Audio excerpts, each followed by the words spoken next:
When we spoke about exponents, it was possible to raise a number to the power of 2. If we raise a number to the power of 2, we could say that we square the number. So for example, 3 raised to the power of 2 is the same thing as 3 squared, which is equal to 9. There's a technique for reversing this procedure. Squaring a number, the opposite of squaring a number would be to find the square root. So 3 squared is 9. If I want to know what number multiplied by itself would give me 9, I simply find the square root of 9. So the square root of 9 would be 3. We'll demonstrate this with an example. To understand the square root, consider this.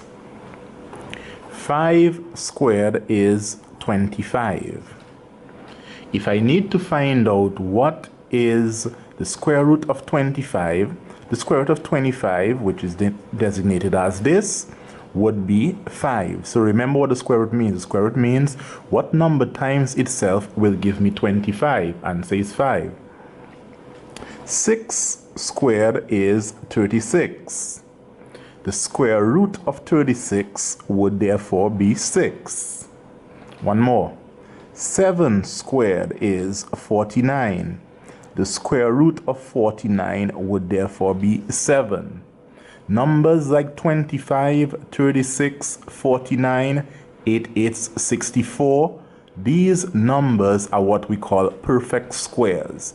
Perfect squares, we can easily find their square root without the use of a calculator by simply asking ourselves what number times itself would give us the number underneath the square root sign. So the square root of 25 is 5 because 5 times 5 gives me 25. The square root of 36 is 6 because 6 times 6 gives me 36. The square root of 49 is 7 because 7 times 7 gives me 49.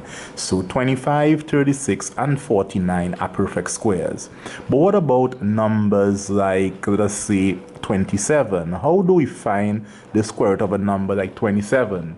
27 is not a perfect square, therefore we would need a calculator to find the square root of 27. However, we can estimate what the square root of 27 would be from knowing that the square root of 25 is 5 and the square root of 36 is 6.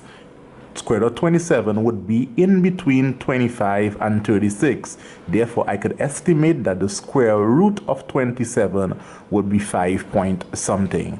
However, to find the exact value, we would use a calculator. So numbers that are perfect squares, we can find our square root by simply deducing it. Whereas numbers who are not perfect squares, we would find our square root by using a calculator.